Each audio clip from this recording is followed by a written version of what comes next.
have to hand it to this company. XDOBO does not make boring speakers. This is the XDOBO Memory 1972. Normally, I'm not an RGB guy, but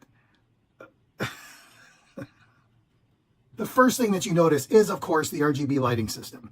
And it's got these, I don't know what you want to call these patterns. It's kind of a cyberpunk motif, and I have no problem with that whatsoever. I love that genre. They don't give you any specs on these speakers, but I think the bottom one is approximately a 3-inch woofer, and the top is about a 1-inch tweeter. And then on the back, we have a passive radiator.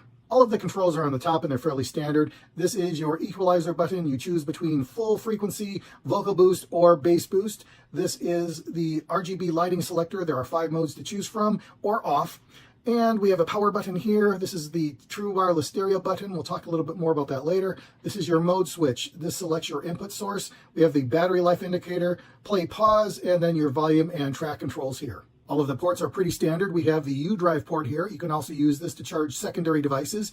We have a 3.5mm auxiliary input, USB-C charging port, and the TF card slot here. The back of the speaker also has that cyberpunk texture, but it's less noticeable because there are no RGB lighting effects back here. There is, however, a shiny plastic shell, and at first I was concerned about fingerprints, but it doesn't leave any, so no problem there. The bottom of the speaker has these rubber feet, which does help with sound isolation, and the entire speaker is wrapped in this faux leather finish, which I really like. We also have a faux leather handle, and I'm kind of on the fence about this. Sure, if you're planning to carry the speaker around, having a handle is nice, but I see this more as a desktop speaker, in which case the handle doesn't make a whole lot of sense.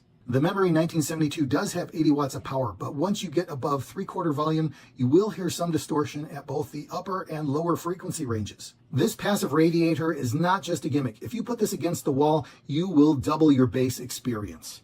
This speaker will handle any kind of music, but like I said, keep it under 3/4 volume, which brings me to my second point. I do like this speaker, but it doesn't give me the room-filling volume that I want. So that's why I suggest using this as a desktop speaker. And if you do, I also suggest getting 2 of these and pairing them with true wireless stereo mode, so you'll get not only double the power, but also that true left and right channel experience. XDOBO makes fun, affordable speakers, and the Memory 1972 is no exception. I will give this a 4 out of 5 star rating. If you buy 2 of these and use them as desktop speakers in true wireless stereo mode, I think you'll have a 5 out of 5 experience. Thanks for stopping by.